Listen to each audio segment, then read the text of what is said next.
영권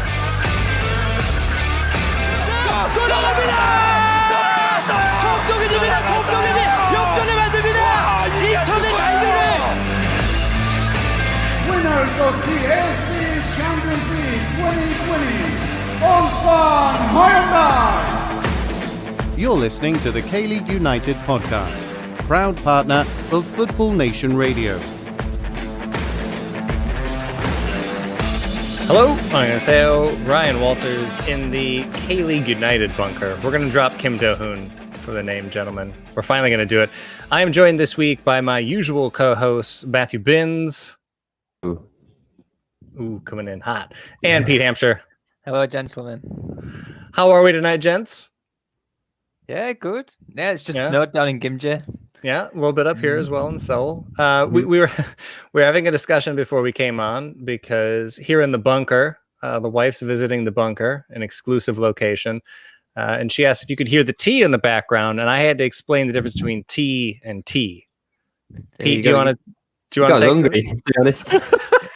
Yeah, it's a huge distinction. You've got the drinkable tea, which obviously should be the number one brand Yorkshire tea. I'm not sure if Matt agrees.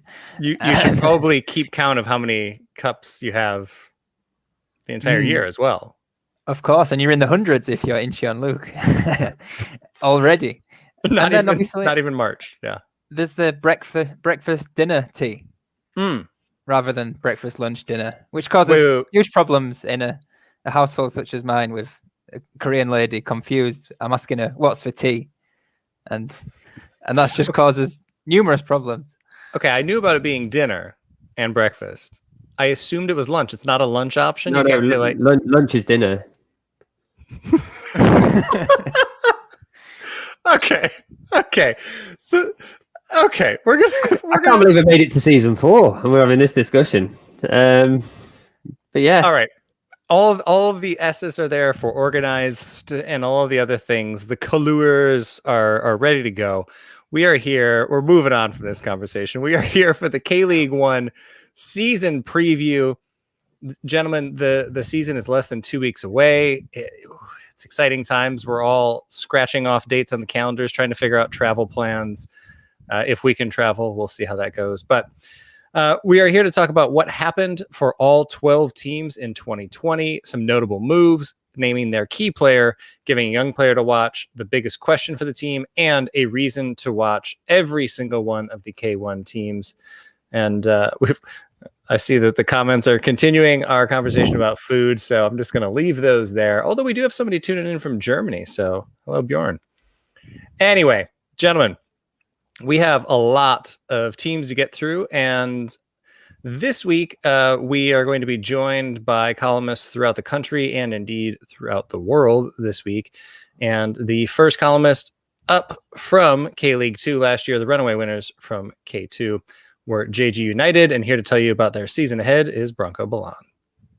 Jeju United is back in K1 in 2021 following their first title in 30 years. They finished last season unbeaten in their last 15 matches. Nam Ki-il won Manager of the Year, while Lee Dong-ryul won Young Player of the Year, and Kim Young-wook was the assist leader in K-League 2. They finished with the second most goals in the league, and they conceded the least, 23 in 27 matches. Yoreum, the former Guangzhou captain, has joined Jeju. He spent his entire career with his former club. He's a very experienced player and he's played for Nam Ki-il before, so he should be an asset. Also in from Daejeon Hana Citizen is Lee Jung-moon. He made 47 appearances for Daejeon the past 2 seasons. He looks like he has a lot of upside, and he was also a part of Korea's Under-20 World Cup squad in 2017. Out are Elias Aguiar first. He spent the second half of last season on loan to Incheon. That move has become permanent, while Valentinos Cielis, who only made 3 appearances for the Islanders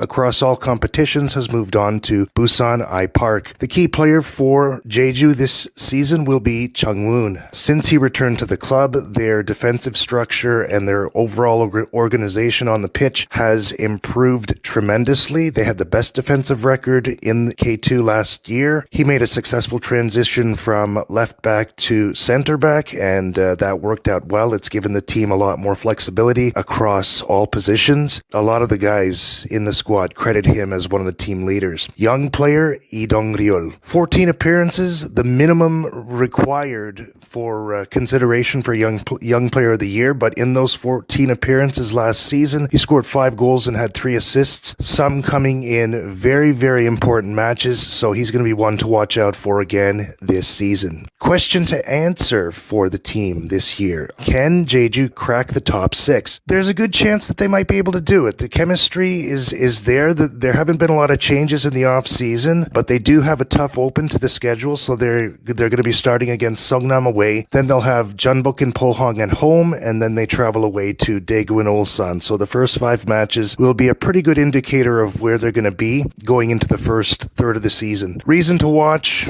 They're fun. They played a really good attacking style of football last season. It looks like Tangerine Taka is back.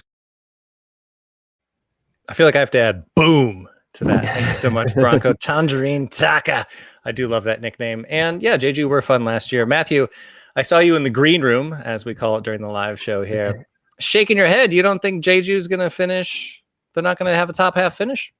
Well, actually, I'm probably shaking my head more at the Namkeel, Kim Namil dynamic we're going to have to deal with all season. Yes, it's going to be a nightmare. But no. Week 1, isn't it? Isn't it week 1? Doesn't Jeju come up to Seongnam week 1? I think so, yeah. Yeah, it's going to be great. But, yeah, no, I think it's a lot. It's a big overhaul. I mean, they could upset a few people, but I still think there's a few more established teams ahead of them in the pecking order. Well, we'll save that for next week when you give us your K1 table prediction. That'd be great. Pete, you don't get to talk yet because up next we're going to hear from the other team that came up from K-League 2 and the way that we want it in the future, where 2 teams come up and 2 teams go down. To tell you about this season for Suwon FC, here is Todd Wild. Suwon FC took K-League 2 by storm in 2020, the Citizen Club comfortably finishing second after gaining the adoration of neutrals as a dynamic, relentless attacking unit. Suwon were outplayed by Gyeongnam in the K-League 2 playoff final, but a contentious VAR decision allowed An Byung-jun to fire home a 100th-minute penalty to send his side to the promised land. Suwon largely had former Ulsan Hyundai assistant coach Kim Do-kyun to thank for promotion, who has now decided to shuffle his pack for 2021. Of the 7 players to have played the most minutes in 2020, 5 have left the club. K-League 2 top scorer and MVP An Byung-jun and 10-goal winger Masatoshi Yoshida have left, taking 61% of last year's goals with them. They've also lost 3 of the last season's back 4, including Lee Ji-hoon and Lee Hang-sen. To replace these established starters, the club has returned to experience. In defence, former Borussia Dortmund man Park Ji-hoo, Yoon Jung-sung and Jong Dong-ho have joined from Ulsan, whilst attackers Kim Ho-nam and Yang Dong-hyun were regular starters for Incheon and Seongnam last season. The most impressive signing is Han Kyung-gyu, on loan from Jeonbuk. The 24-year-old hit form late last season at FC Seoul in advanced midfield role and is joined by Murilo and Lee Yong-jae as attacking options. Suwon's key player is Kim Gon-eun. The Ulsan Hyundai Academy product started 26 games last season and was a linchpin for the side in defensive midfield. He has excellent awareness and anticipation off the ball. Unfortunately, Suwon only have 4 eligible 22 players in the squad, with the Ulsan loanee Min Dong-hwan the most likely to pick up meaningful game time between the sticks. The reason to watch the side is the high turnover in the squad and the unpredictability this provides. It'll be impossible for Coach Kim to slowly bring new signings into the side, so he'll need to use his experience as a coach at Ulsan to integrate a new first 11 effectively and quickly. The radical overhaul has irked some players, with Park Min-kyu forcing for a move to Busan rather than competing for a place in the side. With so much change, Korean netizens have predicted everything from ACL qualification to a repeat of QPR's 2012-13 Premier League campaign, with a promoted side famously signing a team of veterans that flopped in new surroundings. Considering that Guangzhou, Seongnam and 2018 runners-up Gyeongnam all stayed up in their first season without making wholesale changes, this begs the question, has Suwon made a mistake by making so many changes to the squad? All right, thank you so much for that, Todd. And we are actually going to have an early dip into the mailbag here because we had a pretty full mailbag this week. So we're going to dip in early, and it's from Osri Furman on Twitter. And he's kind of echoing Todd's sentiments there and is asking, with Suwon FC bringing in and letting go so many players, do you think they will go down the path of Fulham, who did the same but eventually got relegated in 2018-19? I'll say put whatever team you want in there. Todd also had a couple of examples. So, Pete, Is this too many changes for Suwon? Is this going to doom them?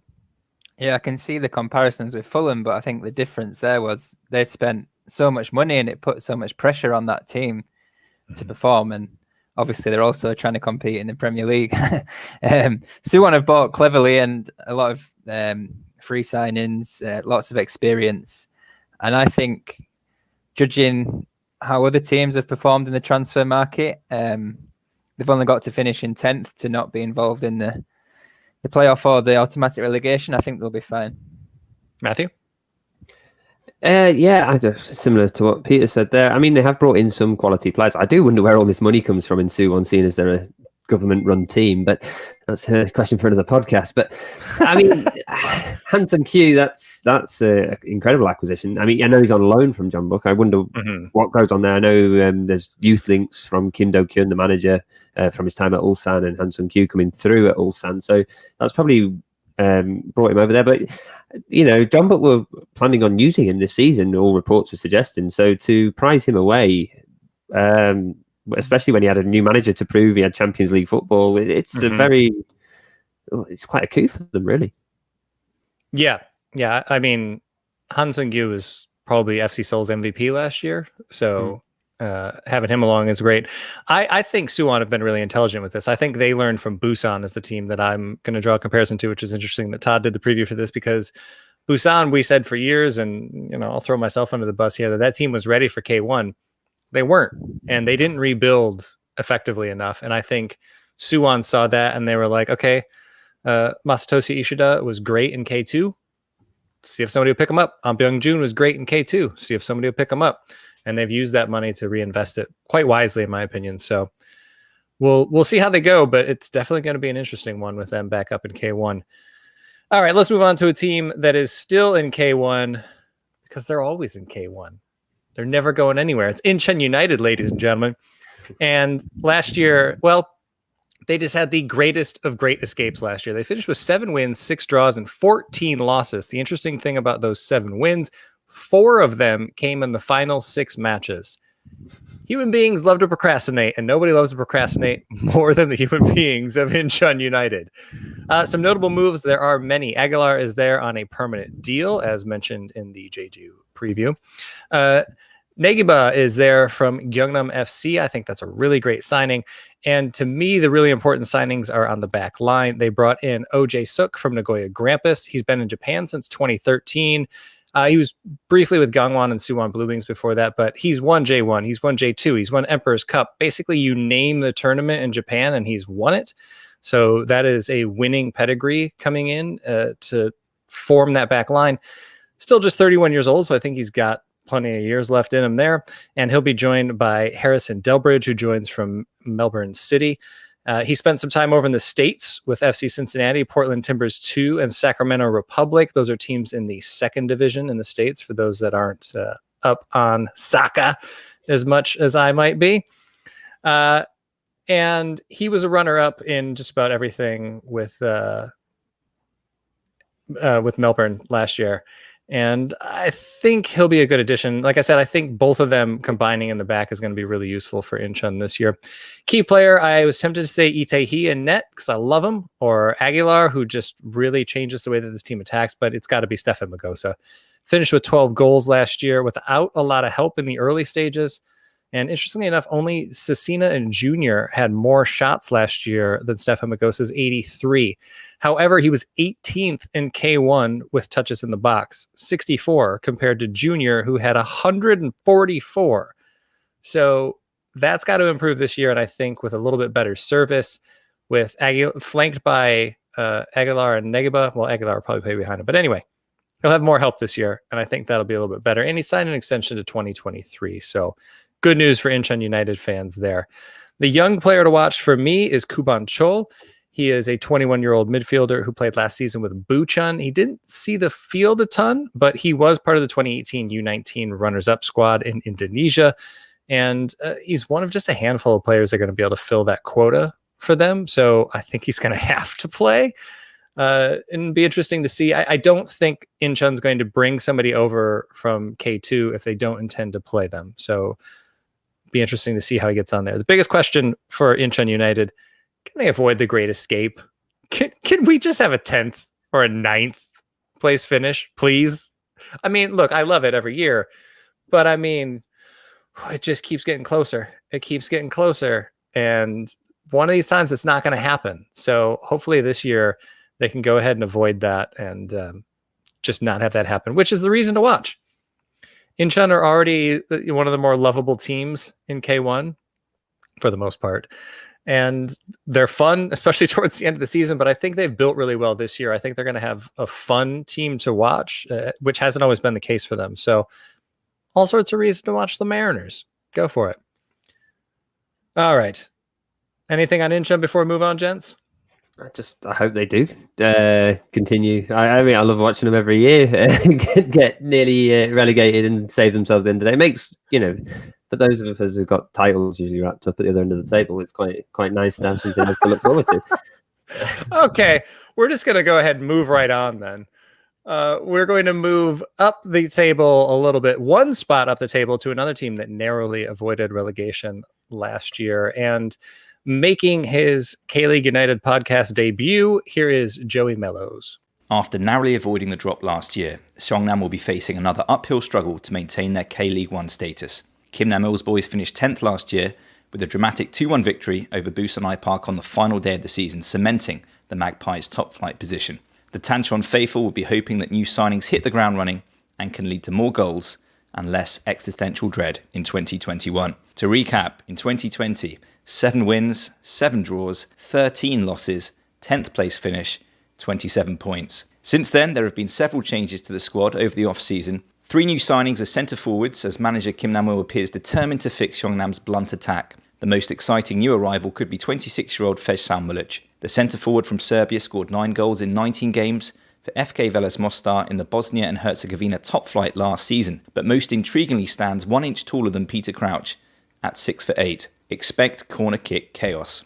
The biggest question facing Seongnam this year: can the Magpies provide fans with more to cheer for in 2021? In 2020, Seongnam played an entire season without scoring more than 2 goals in a game and failed to register in 10 of the 31 games they played in League and Cup. Fans will be desperate for more goalmouth action at the right end, with the affectionately coined Big Boos forward line of new foreign signings Fejsan Mulic and Sergio Boos providing much hope. The development of young talent and shrewd loan deals will also be seen as a positive step in a season where ensuring survival before the final weeks of the season could be viewed as a success. Reasons to watch: the chic all black Umbro kits, whilst not to everyone's taste, pay a respectful homage of sorts to referee kits of yesteryear. Thus, there is something oddly reassuring about watching Seongnam at home, particularly for Magpies fans who will need decisions to go their way if they are to surprise stronger opposition this season. In the words of the Seongnam FC social media tagline, welcome black. Thank you, Joey, and welcome to the pod. If the mustache weren't enough, gentlemen, I think the Peter Crouch reference definitely got you guys. It got me over the line. I'm sold. Biz is going to go get one of the new Seongnam kits just released today. It is a black kit, as always. Hard to mess those up. They look pretty good. We'll talk about kits at another time, though. Because we got to keep moving here because we have a bunch of teams to get through. So as much as I'd love to stop and talk about each one of the teams, we'll save it for next week. You know what? No, I'm going to throw you under the bus, Pete. Real quick. Seongnam, they stay in K1? Bottom 2 for me, but it's an interesting, they've got a change in tactic clearly because they signed 2 huge strikers. I've actually seen Sergei Bus in the championship and I wasn't too impressed. He seemed a bit of a lumbering forward, but I'm just saying that because he used to play for Sheffield Wednesday. I'm just biased. Fantastic. All right. Well, Matthew, I'll let you. I'll have us save ourselves this week. We won't go into it this week, but we're going to talk about another team that is hoping to avoid the fate that they had last year, and that is FC Seoul. To preview the season ahead, here's Simon Farnsworth. After a miserable 2020, the feel-good factor is slowly returning to FC Seoul thanks to an impressive transfer window. New manager Park Jin-sub moved quickly to solve Seoul's chronic lack of goals and creativity by splashing a reported €1 million on Nacional's Alexander Palasevich. The Serbian tore teams apart while on loan at Pohang in 2020, netting 14 goals and providing 6 assists. The playmaker is joined in the capital by Na Sang-ho, who arrives on a 3-year deal from FC Tokyo. The 24-year-old is no stranger to Manager Park, having excelled under his tutelage in K-League 2. The pacey attacker hit 16 goals in 2018, winning the Golden Boot before moving to Japan. Seoul ended 2020 on a bright note by signing winger Park Jung-bin on a free transfer. Park's career has taken him to Germany and Switzerland via 4 years in Denmark, but the Busan-born midfielder has never played in the K-League. He can operate on either wing and as a number 10, but expect the 26-year-old to play mostly on the left wing, cutting inside onto his favoured right foot. Having bolstered their attack considerably, Park Jin-sub raided his former club for centre-back Hong Joon-ho, who led the league in interceptions and was joint fourth in terms of shots blocked. On paper, Seoul have had a fantastic off-season, although Park is probably still in the market for a target man and a centre-back. The big question, though, is can Park Jin-sub inspire his charges to leave 2020 behind? The squad is full of talent, but 2020 really was a brutal, confidence-sapping season. If Park can inject some much-needed belief into his squad and quickly integrate his new signings, there's no reason they can't challenge for ACL qualification, especially if the likes of Ki Sung-young and Osma can stay fit. While the doom and gloom that surrounded Seoul at the end of 2020 has somewhat lifted thanks to some canny transfer dealings, the true test lies on the pitch. It promises to be an intriguing season at the Seoul World Cup Stadium. Matthew Binns, FC Seoul, great team or the greatest team? I knew you'd throw me that one first. I mean, they've done very well, haven't they, in the off-season? I said they'd do very well last season, though, and they didn't. So who knows how they'll do this year. Yeah, it's a big overhaul, but they needed a big overhaul. I think without Champions League, they might have a chance at the top six. You know, plucky little Seoul. All right. We'll move on. We'll leave it there. And you know what? I'm going to say this is just a nice little layup for you, Matthew, because after you throw Seoul under the bus, I'm going to go ahead and tee you up to talk about Suwon Samsung Blue Wings in the season ahead. Oh, my two favorite teams back to back. Both finishing in the bottom half last season as well. Oh, it was what a year 2020 really was. But no. Read the room. Read in the room. Okay, well, let's talk about Suwon Blue Wings then. So they got off to a bit of a limping start, which was further hindered by the board's commitment to backing EM Seng until it was too late to seemingly salvage anything. Fans understandably braced themselves for another season of disappointment and frustration.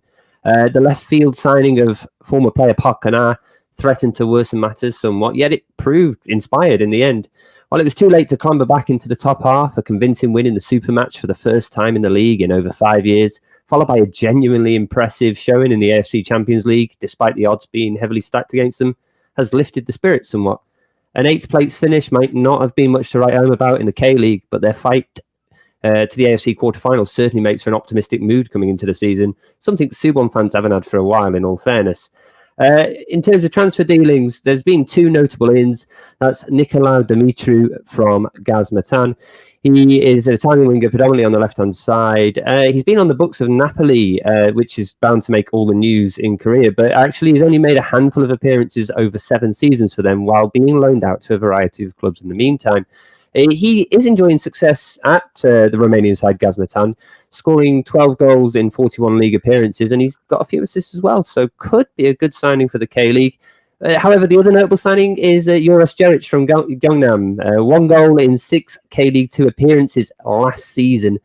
He did suffer with injury to an extent, but it was certainly not good enough from a man who, in 2018, scored 24 goals for Gangwon and was runner-up in the Golden Boot. He found his time limited at Gangwon in 2019 before joining Gyeongnam, and while he did seem to shrug his shoulders a bit, he did score 9 goals in 17 matches. There is still a striker there somewhere.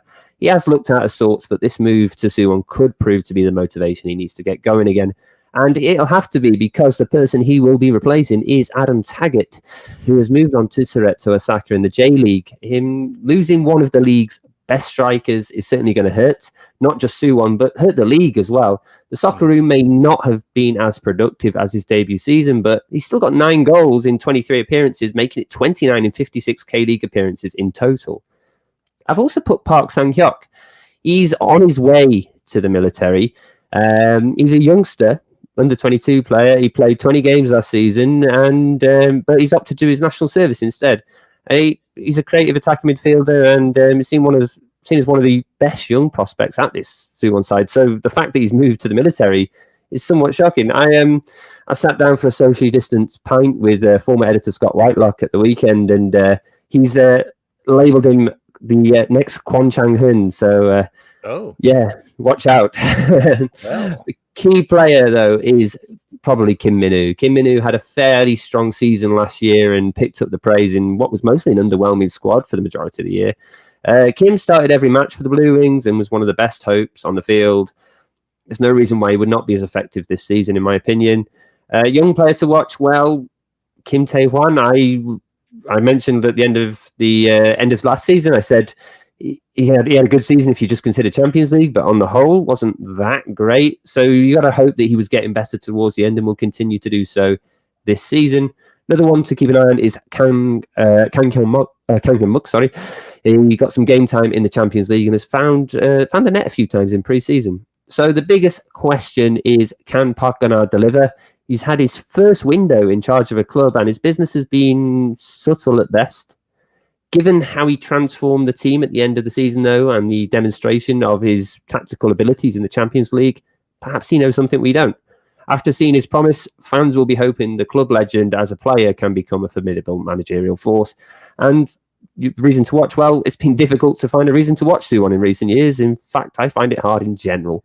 But they do look to be finding a new lease of life under their manager, and possibly buoyed by their spirited showing in the Champions League, Suwon could well be a dark horse this season. I will be taking the Jumbo Hyundai Motors preview, and it will be great. No, I agree with you, though. I think Suwon,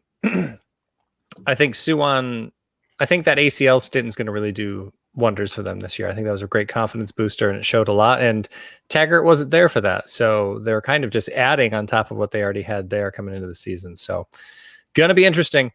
Another team that's always interesting because you just never know where they're going to finish, how they're going to play, what they're going to do, or how amazing Hankook Young is going to be. I mean, kidding. We all know that. Anyway, Pete, tell us about Gangwon FC. Yeah, Kim Byung-soo's side just missed out on the top half last season, finishing 7th, and they got to the FA Cup quarterfinals as well.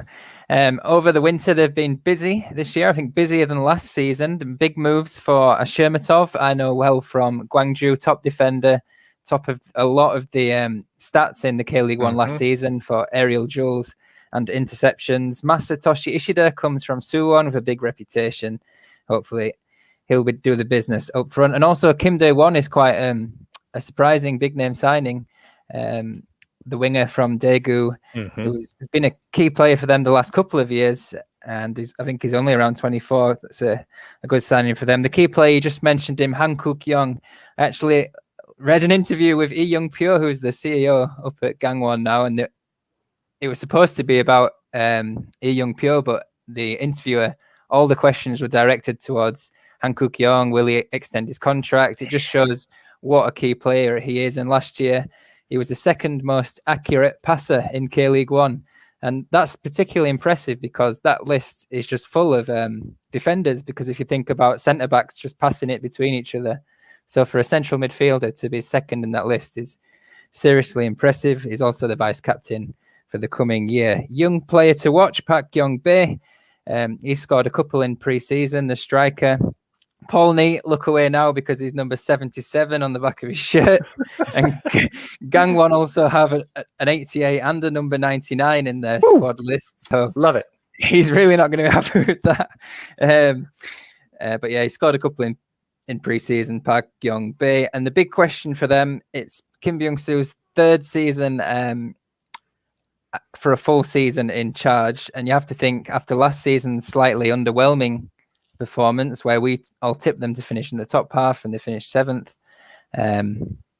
Should pressure start coming on to Kim Byung-soo, or does he have to change his style? I know we all enjoyed our weekend up there last season, which seems like it was about 3 years ago when we went up to Gangneung. But yeah, and the reason to watch, apart from the lovely area of Gangwon-do and their numerous stadiums such as Gangneung, it is, will the new signings such as Ashirmatov and Ishida see them return to their good form of 2019? I mean, I think they could. I don't know. Yeah, man. I'm not looking forward to doing the table prediction next week because Gangwon is again where Gangwon always is, where it's like they could challenge for ACL or they might be in the relegation scrap. I don't know. But either way, definitely plan another trip over to Gangneung because why not? Anyway, we're about halfway through here, so we're going to take our first break, and then we're going to come back. It's a double dose of Pete Hampshire, ladies and gentlemen. He's going to end the first segment, and we're going to come back, and he's going to begin the second segment, where we'll be talking about his beloved yellows. But we'll be right back. FNR is a revolutionary football-dedicated digital platform, the first of its kind in Australia. It provides a 24/7 live online radio platform experience, podcast hub, and acts as a content provider for TV, radio and digital. Having reached millions of listeners and football fans since launching, FNR is accessible worldwide via its website or app, providing a platform to discuss, debate and celebrate the world game. We are your voice of football, FNR Football Nation Radio. Welcome back to the K-League United podcast. I'm your host, Ryan Walters, joined this week by Matthew Binns. Hello. And to talk about his beloved team, Guangzhou You keep pushing FC. this beloved. Someone's going to convince me sometime that I'm a proper Guangzhou fan. I just want to get through maybe a day. I could get through a day of my life without hearing about Barnsley, but I'm just gonna keep mentioning Guangzhou until you go a full day without even thinking about Barnsley. It's gonna happen. Anyway, let's talk about this. I just love that Barnsley have signed an American international, and now it's coming at you from all angles. It's just, you know what? We'll see if they want to be ambassadors for the podcast. That's how that'll work. We won't be their ambassadors; they'll be ours. I'm sure they'll be keen. Yeah. Sure. Anyway, Guangzhou.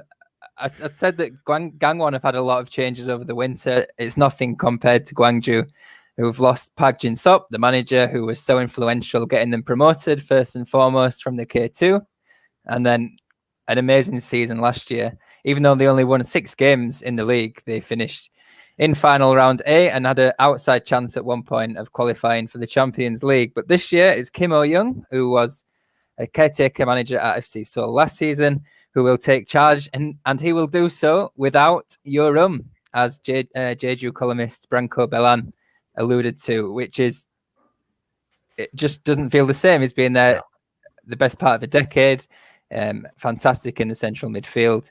And it's not just Yorum, he will also join Shermatov, Hong Junho and Willian as outgoings from Guangzhou, who are all easily in the top 6 top performers last year, especially Hong Junho and Shermatov at centre-back. It's hard to underestimate just how influential they were, both top in terms of clearances, and their partnership really developed as the season went on. Key players, if he does stay, then it's got to be Felipe.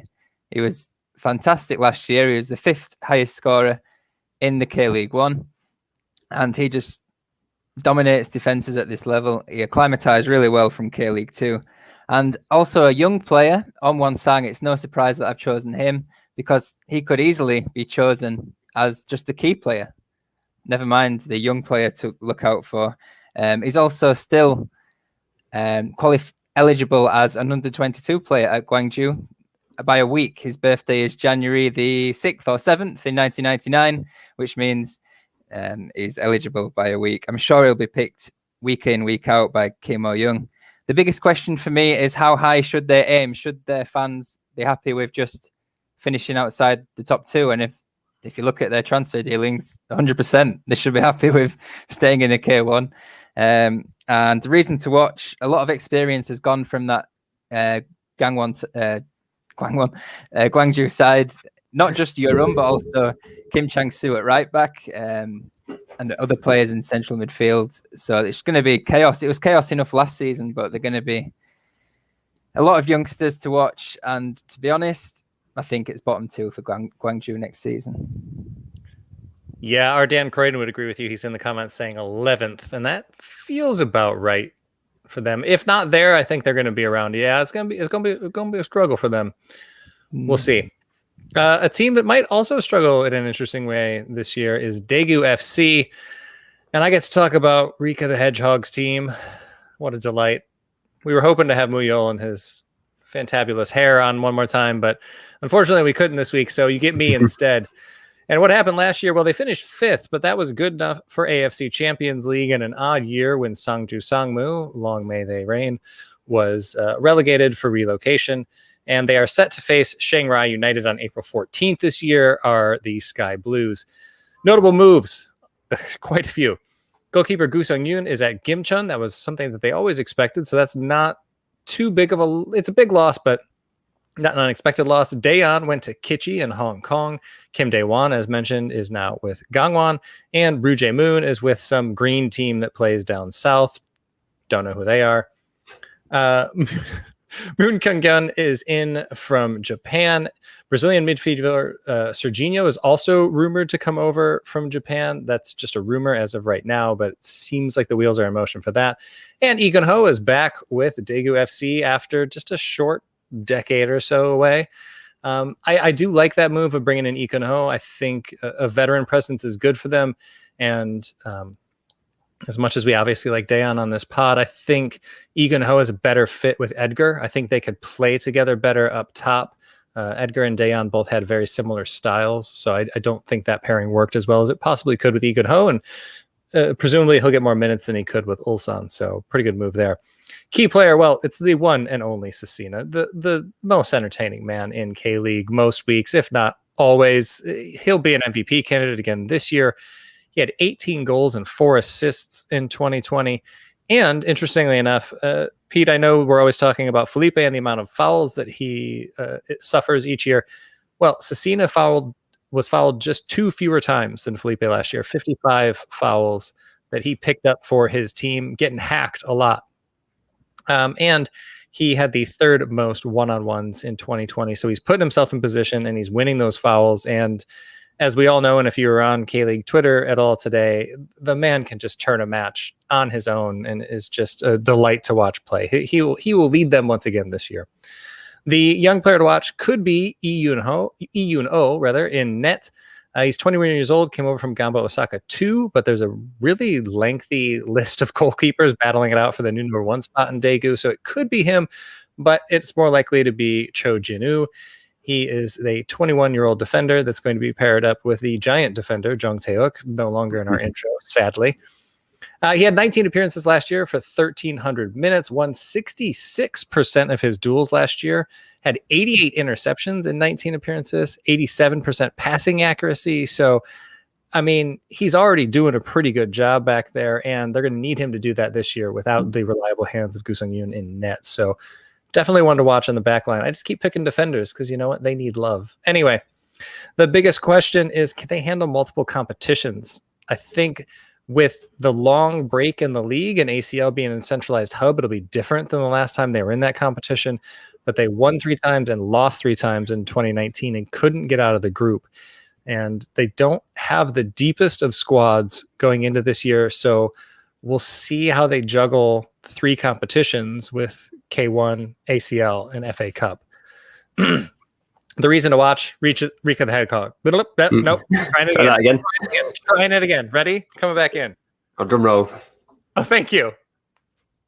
The reason to watch is Rika the Hedgehog. Because she's there every week and is the best mascot in the league. And there's some guy named Cecina that's ridiculously entertaining. And it is one of the best venues in the country. There are all sorts of reasons to watch Daegu. I don't need to tell you why to watch Daegu, because if you're a casual fan of K-League, you probably already love them as it is. So, anything on Daegu before we move on, or Rika? I didn't realize Rika was a girl. I thought it was a boy. I thought Rika was gender neutral, to be honest. But yes, doesn't matter. You know what? Doesn't matter. Rika, the best mascot in the league by a long stretch. I don't know if Rika is a boy or a girl, so I will refer to Rika as they from now on. Live your life, Rika. All right. Other teams trying to live their life, and we'll see how it goes. Pete, tell us about the team that at the end of 2020 you said was going to win K-League 1. Tell us about the Pohang Steelers. Yeah, if we are doing those predictions next week, I don't want to give too much away, but it's been an interesting post-season for Pohang. They finished third last season in K-League 1, great form at the end of the year as well, winning plenty of games, and they returned to the Asian Champions League for the first time since 2016. The big moves out have been Palisevich and Ilyachenko to FC Seoul and Jeonbuk, respectively, who were their two key players last season. Ha Chang-rae and Kim Kwan-suk, the centre-back pairing, also departing, with Ha Chang-rae going to Gimcheon Sangmu in the K2. Coming in, they do have Shin Jin-ho from their rivals Ulsan Hyundai. Fantastic addition to the central midfield. He should go alongside Lee Sung-mo nicely. Also, Alex Grant, who anyone watching with an A-League interest will know very well from his time at Perth Glory. 5 seasons there. And Pengi Samuel, an interesting youth signing from Cheongdam High School. He's Angolan, but he's been in Korea for 13 years, the 19-year-old, and he's been given a squad number this season. Key player to watch, Kang Sang-woo. And if Paul is still watching, he's been given the number 10 shirt, a nice left back with a number 10 shirt for Kang Sang-woo, which just goes to show what kind of player Kang is. He's so attacking down the wing and plenty of assists last year. Young players, Isu Bin is coming back from Jeonbuk, and me and Matt saw him plenty of times in Jeonju last season. On the bench. On the bench. Oh. We saw him behind the scenes, to be honest. Yeah, we kept asking him out for pints, but he wasn't interested. But yeah, he showed he was capable when he did come on at times for Jeonbuk. But Song Min Kyu on the wing, fantastic. He's arguably the best under-22 player in the whole league. The big question for them, can they recover down the middle, I've put, because they've lost so much creativity in Palisevich, and he has such a good relationship with Ilyachenko that I don't know how they can recover from that. And the reason to watch, as I always say, is the Steel Yard, because for me, it's the best ground in the league. You know, Degu and Incheon are listening. Brood Pete. Yeah, Pohang. The squad they had last year with a little bit of strength going back into ACL. All right, the squad they got this year. Yeah, I think it's good to key in on the middle, like you said there. That's it's going to be interesting. All right, another team that's going to be in AFC Champions League that also had a massive, massive rebuild is last year and the year before, and what feels like forever runners-up and champions of Asia. It's Ulsan Hyundai. There's been 2 months of massive upheaval at Ulsan Hyundai since they became champions of Asia at the end of last year. But to understand it, you have to go back to the end of the domestic campaign. For the second year in a row, Ulsan went into the split as favourites to lift the K1 title, but losses to rivals Jeonbuk and Pohang, yada yada yada. So, Kim Do-hoon is out, and in comes the new man, Hong Myung-bo. He is the veteran of 4 World Cups as a player. He managed the national team. He won a bronze medal with the under-23 national team in London 2012, and he is an all-round Korean football legend. This is, however, his first stint as a K-League manager. He's very quickly gone about remedying the problems that he saw at the tail end of last season, namely an over-reliance on veteran players. So out go Park Chu-ho, Chong Dong-ho, and Yoon Non-sung, who have all moved to Ulsan's B team, also known as Suwon FC. Lee Gun-ho, in the meantime, has moved over to Daegu, but most controversially, the club's top scorer 3 years in a row and the record-setting Golden Boot winner of 2020, Junior Negrao, has left. He was not offered a new contract. Couple that with Shin Jin-ho moving to Pohang and Jong Seung-hyun going to do his military duty, and Ulsan will have a very different looking spine to the team when the season kicks off on March 1st. In comes Austrian striker Lukas Hinterseher from Hamburger Sportsverein. He's going to try and fill the considerable gap left by Junior. He spent most of his career in the second division in Germany. He won promotion to the Bundesliga with FC Ingolstadt in 2016, and I am calling him Ilyachenko 2.0. He's going to be joined by Kim Ji-hyun from Gangwon. He was the K-League 1 Young Player of the Year 2019. And Lee Dong-jun on the right wing, he's joining from Busan, and he was the K-League 2 MVP that same year, 2019. Key player for Ulsan this season will be Dutch defender Dave Bulfries. It is his third year in Korea. He's now the senior foreigner player, and he's going to be responsible for setting the tone in the defence. He's also going to have to take under his wing my young player to watch, who is under-22 defender Kim Taehyung. Kim Taehyung spent last season on loan at Seoul Eland in the K-League 2, along with his fellow international teammate Lee Sang-min. But Ulsan were happy to let Lee Sang-min stay in the capital while they wanted to bring back Kim Taehyung back into the Ulsan squad. He's likely to get a lot of minutes as well because there's only really Dave Bulfries and Kim Ki-hee ahead of him in terms of recognised centre-backs. Biggest question though is, can this new look side gel quick enough? Hong definitely has a squad that should be the envy of most K-League managers. I personally believe they have the strongest first 11 on paper, but we can definitely expect teething problems. There's been a lot of changes. Ulsan are arguably better equipped to take on Jeonbuk in a head-to-head, but they're likely to drop points against other sides, especially early in the season. But this is the reason to watch them. They are the most viable rival for Jeonbuk's crown. Other teams may have strengthened in some areas, but only the Hwarangi have the quality throughout their squad to push for top spot. After all, Jeonbuk may be the best team in Korea, but Ulsan are the best team in Asia. It's another one I feel like I gotta just come back with boom. Thank you to our Ulsan columnist Dan Croydon for that one, and for putting Matthew Binns in his place. And that's it for K1. We're finished.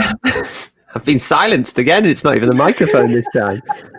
No other teams to discuss. No need to talk about it. Finished. I think Dan gets it spot on, to be honest. I think I agree with him there. I think Ulsan have got a very, very promising squad. I just don't know how long it's going to take for them to find their feet. Yeah, a lot of questions about the way that they've been building, but the squad that they have now does look pretty good. And the team they'll be challenging, we joke, but they're still here. Clear me throat. Yeah. All right. To tell you about the 2021 season where they come in as defending champions again, it's Matthew Binns with Jeonbuk Hyundai Motors. Okay. So the reigning K-League champions, FA Cup winners, and AFC Champions League participation certificate recipients, Jeonbuk Hyundai Motors return for the 2021 campaign as very much the side to beat once more. After a year that saw them pip Ulsan on both domestic fronts at every time of asking, Jeonbuk were able to claim both the K-League and the FA Cup, collecting a double trophy haul for the first time in their history. Not only that, but their 8th K-League title and 4th in a row both broke K-League records. Having carved his name into Jeonbuk lore, Jose Moraes opted not to renew his contract and leaves not only with his stock notably higher than when he arrived, but having swooned the heart of Barnsley supporter Peter Hampshire, which is the biggest accolade of all when you really think about it. Moraes, he makes way for Kim Sang-shik, the former assistant manager to both Jose and also his predecessor Chae Kang-hee. In fact, Kim has been heavily involved in the backroom staff since 2013 after his retirement from playing. Having played for the Korean national team in his heyday, Kim also becomes the first former Jeonbuk player to take the helm of the club and can certainly command respect, having been involved somewhat in turning them into the force that they are today. Jeonbuk's approach to the transfer window mirrors that of their appointment of their manager, and that is one of consistency. There's been no panicked upheaval, with just 3 names coming through the door to date. Well, 3 names and a former QPR player as a club advisor. Striker Stanislav Ilyachenko rightly grabs the headlines, having finished second in last year's Golden Boot race, scoring 19 league goals in 26 appearances for the Pohang Steelers. He arrives alongside young fullback Lee Yu-hyun from Honam rivals Jeonnam Dragons and looks set to offer backup services to Lee Young. Also through the door is Daegu central midfielder Ryu Jae-moon. However, perhaps it's the 2 return loanees set to make an impact, with Kim Sung-dae and Chae Young-jun looking to finally prove themselves at Jeonbuk now Moraes has left. Chae will certainly be handed a chance, having captained Pohang for the last 18 months. He'll fill the void left by reigning league MVP Son Jun-ho, whose transfer funds have helped covering their incomes. Sorry, excuse me. The key player. Getting to you? I know. It's the key player is always a tricky selection for a team rich with talent, and while Modu Baro, Han Kyo-won and Takehiro Kunimoto are likely to excite in midfield once more, central midfielder Kim Bo-kyung remains the most reliable, experienced and creative for the side. As for the youth, with Cho Kyu-sung turning 23 and no longer eligible for the under-22 quota, he's been shipped off to Gimcheon Sangmu for his military service. Jeonbuk's likely option will be winger Lee Sung-yun, who has got some experience and a goal to his name, but really the opportunity is there for any Jeonbuk youth player to take the under-22 mantle. The biggest question then is, can Kim Sang-sik resolve the team's continental woes? Kim takes charge with no managerial experience, but a wealth of knowledge from being part of the backroom staff and from what he will have learned from his predecessors. That said, he's also a new manager, and while he'll get more leeway than most given his background, he will be expected to prove Jeonbuk's performances in Asia, a place where the stage draws a far wider and critical audience. Reason to watch? Well, do you like trophies? Do you want to be hated? Well, then here's your answer.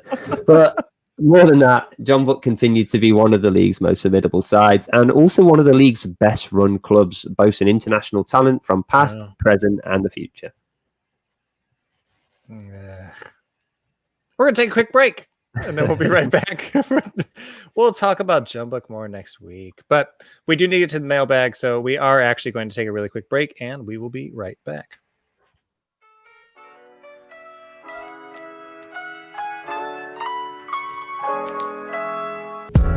O.G. Lewis is your neighborhood British bar and cafe located in the Old Jiro district of Seoul. Decorated in old English antiques and furniture for a true homely feel, you can enjoy homemade scones, cakes and afternoon tea during the day, and traditional British favorites like beef stew, English ale, and a fine selection of wines at night. Available for private parties or simply an evening out, O.G. Lewis is sure to become your favorite neighborhood pub. Be sure to mention K-League United at the bar during your visit, and you'll get 10% off your bill.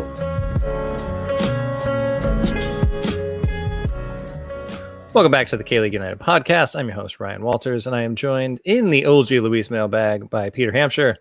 Hi. And back in his usual role, once again, in the bin bag, in the mailbag, it's Matthew Binns. Thank you. We're all in the mailbag once again. We really need to work on our intro for this. But yeah, move over, lads. Hope that's your leg. Here we go. First out the mailbag, it's Kevin from Patreon. He's got a question, and it's about some of the Socceroos currently playing their trade in the K-League at present. And it's about Alex Grant and Harrison Delbridge, recently moved to the K-League. Are they likely to fit well at their clubs, and which has the higher chance of success? And he has the second part to this, but we'll just go for the first part for now, and then we'll move on. But do we mean wins and losses, or do we mean finding the pitch? No, I think Harrison Delbridge will do well with Incheon. Like I said, I think he's going to be really key to what they need to improve, because once they can solidify that defense and they can actually start moving forward. And Alex Grant, I think, as Pete was saying, Pohang has holes back there that need filling. So I think both of these guys are going to get a lot of minutes this year. Peter? Yeah, Pohang lost both their starting centre backs, so lots of space in that defence. And Incheon have had a relatively good transfer window, I'd say. They've not really lost any key players. Hopefully Delbridge gets some minutes as well. And well, the second part of this question is in regards to two other Australian internationals in the league, Jason Davidson at Ulsan Hyundai and Terry Antonis at Suwon Samsung Blue Wings. Are they likely to play, or should they have tried to move to other clubs? I know that Antonis has been given the number 8 squad number, if that points to anything. But I think with Suwon Samsung, it's same with Jeric. A couple of those players who turned a bit stale last season need to come good, because still looking at Young Cahoon as their main source of creativity, and that's not very fair on him. He's been asked to do that for the last few seasons. In terms of Park Jo-ho at Ulsan, last season there was obviously 3 top left backs, and now they've lost. Well, not lost, but Park Jo-ho has gone to Suwon. It's a bit harsh for him because he's behind Korea's number 1 left back in Hong Chul, but now he's only got 1 player to beat in terms of competition instead of 2, so maybe more minutes for him as well. I think Davidson getting some minutes in ACL was hopeful, and that was under Kim Do-hoon, so now there's a new manager, so hopefully that was a little bit of a trial. We'll see. Okay. We do have a comment in from our Ulsan Hyundai columnist as well. Dan Croydon, he comes in with Davidson being a no. His contract is done in 6 months. So, well, that could be the answer. I Anyway, thought you were talking about the comment that said Northern boys love gravy. we get a lot of reaction get a lot of reaction to the old Luis advert. We have been also asked by the 94th minute via YouTube asking whether we can get the dog on as an expert next week. I hope that is just a plea for the dog and not for one of us to be evicted from this podcast. And well, Peter, it's been a lovely run, haven't you, mate? Cheers, lads. I've enjoyed it. Right, next out the mailbag, it's Scott Whitelock via Twitter, and it's John Book have won the league before it's even kicked off. Congratulations! Yeah, unusual amount of pessimism for Scott at this time of the season. Usually he's predicted Suwon to win everything, but anyway, he wants to know who's the best equipped to finish as best of the rest. For me, I don't want to give too much away again if we are doing the predictions, but it's got to be FC Seoul for me. I'm a huge fan of Palisevic. All in. Other signings are good. It's a shame / not a shame for me if I'm watching Guangzhou every week that Park Jin-seop couldn't convince Felipe to join him. And I think their most underrated signing is Hon Juno at centre back. I think they've just strengthened all over the pitch, and with Ulsan's squad changing so much, I would say FC Seoul, which Scott is not going to like that answer either. May as well just said Sheffield Wednesday going to win the championship there or something. Oh. Yeah. If Seoul could get one more striker in, like you were saying, Pete, I think Felipe would have been a brilliant fit. It would have been perfect. Na Sang-ho can carry a lot of that weight, but I mean, is this the year that Cho Young-uk steps up? Can Park Ji-young score more than 4 goals this year? There's a lot of questions up top for them. So where the goals are going to come from is a big question mark. I mean, I think it could be Ulsan again this year. The signings that they've made at the end of this window have been really, really good. It'd be a bit boring if it was those two again, but I'll take anybody challenging Jeonbuk for the title, or Jeonbuk not challenging for the title would also be great. Yeah, well, no, not great for everyone. But no, it's a difficult one because I think Ulsan have got a very good team. I just don't think I'm not sold on Hong Myung-bo personally, but I know he's liked in some quarters. I just don't think he can do it for Ulsan. They have got the best squad though to answer the question. Best equipped, Ulsan best equipped by far, I think. But we'll see. I think there's a lot of teams have dropped off, but we'll move on. We'll maybe leave it till next week when we give our predictions away. That's right. But next out the mailbag, it's another Jeonbuk related one. You've put these together. Well formulated rundown, this one. Azri Furman via Twitter. He's asking, how are Jeonbuk going to juggle between starting Gustavo and Ilyachenko? And, well, may I? I feel like I should probably take this one. I think there's a lot of games this season, a lot more than previous seasons. There's going to be 13 games in midweek for starters, so I'm just expecting a straightforward rotation. I don't see Jeonbuk switching from their 4-1-4-1 formation. They have been known to play a 4-4-2 when things are not going their way. I'm not sure Ilyachenko and Gustavo will complement each other as well. I'd like to see how that dynamic works. I do see Kim Sung-dae perhaps stepping in there to complement either one of them. But yeah, I think it's going to be straight up rotation between the two. And with so many games and Jeonbuk hoping to do something in the Champions League, they're probably going to have that strength in depth. Yeah. Right. Charlotte Patterson via Twitter. She's asking, who has seen the most successful off-season or pre-season in terms of transfers, holding on to key players, strengthening, etc.? And also, on the flip side, who's had the worst? I was thinking about this, and I was opting for either FC Seoul or Gangwon. And my flip side will not surprise you. It's the side that I will be following a lot next season. Ulsan and Jeonbuk, the first 2 home games, it's Guangzhou FC. And I realised that I forgot to say in my little piece about them earlier, the incomings, they've actually only got 1 foreigner option taken in Felipe. They've still got those slots still open. They've brought in the likes of Kim Jong-woo, Lee An-seng, Park Chung-gang, and Kim Won-sik from Seoul. No real standout signings there, more squad fillers.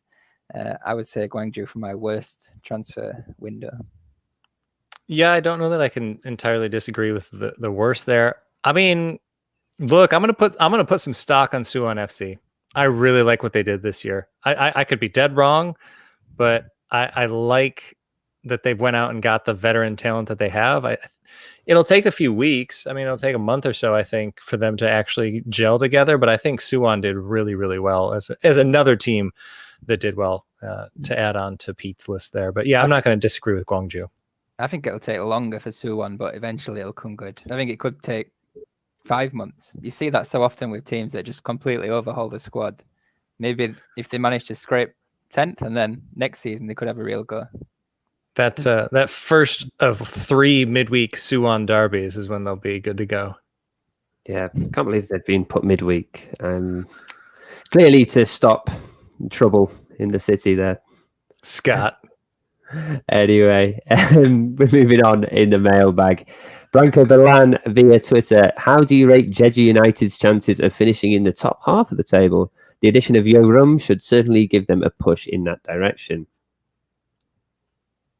I feel like I'm just having a go at Guangzhou,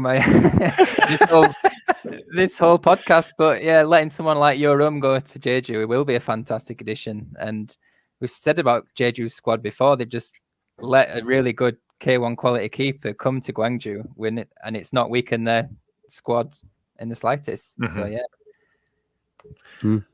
I mean, look, if last year was any indication, sixth is probably going to be there for the taking in a similar way that it was this year. So maybe, because I think Jeju's definitely in that middle pack, decidedly in that middle pack. So maybe. Yeah, sorry, I was busy trying to work a pun in there about Peter's moaning about your rum. I'm still last of the summer wine I've got, but I'm still working on it. Anyway, we've got one in here from cryptocurrency rates via Twitter. Oh. Okay. I'm rolling with it.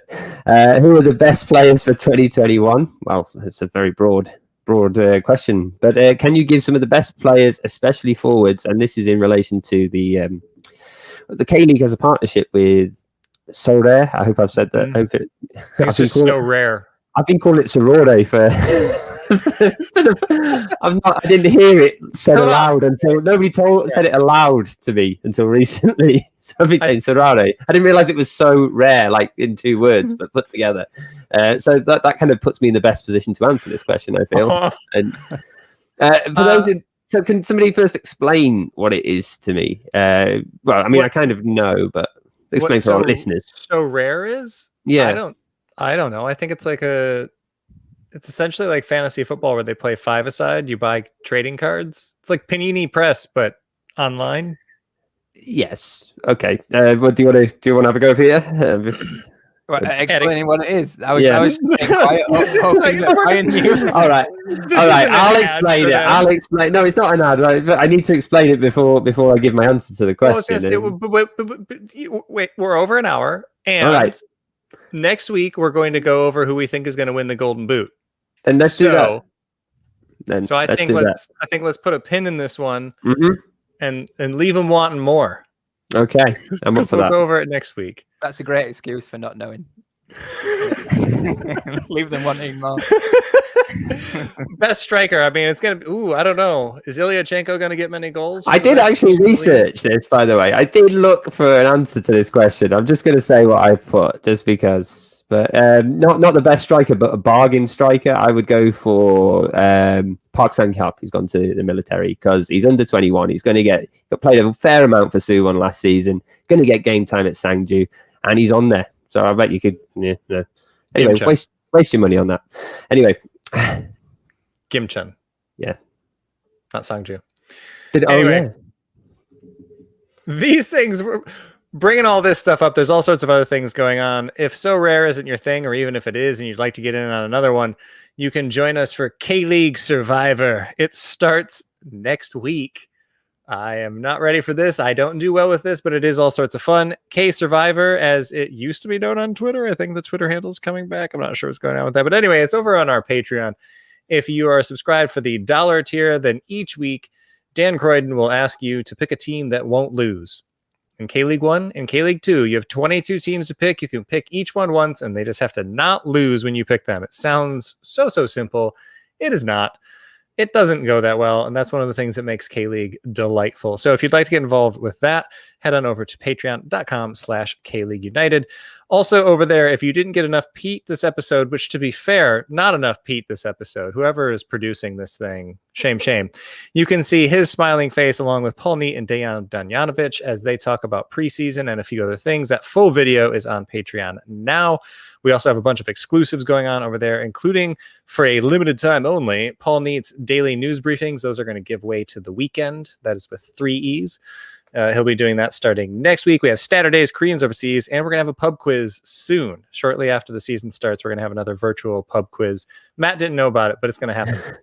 I just get the questions here, scramble. I'll be like the week. I'll be like the weekend running through those lights, looking for questions. Once the season's up and running, we will have full interviews with all of the players that we speak to and everything else up over there. Again, tiers start as low as $1, but if you want to get involved at $3 and $5, that's where the good stuff gets going. And if you'd like to listen to this podcast live, you can do so every Thursday on Football Nation Radio. And what's a weekly occurrence now, just got to give a shout out to A-League because it's all sorts of fun. And FNR will get you up to date on everything going on down there.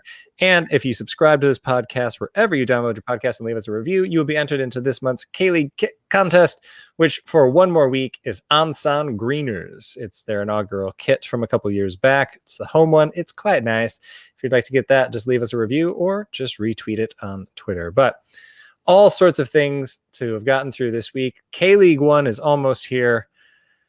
And next week, we're really going to make fools of ourselves with the prediction show. But for Matthew Binns and Pete Hampshire, I'm Ryan Walters. Thanks so much for watching.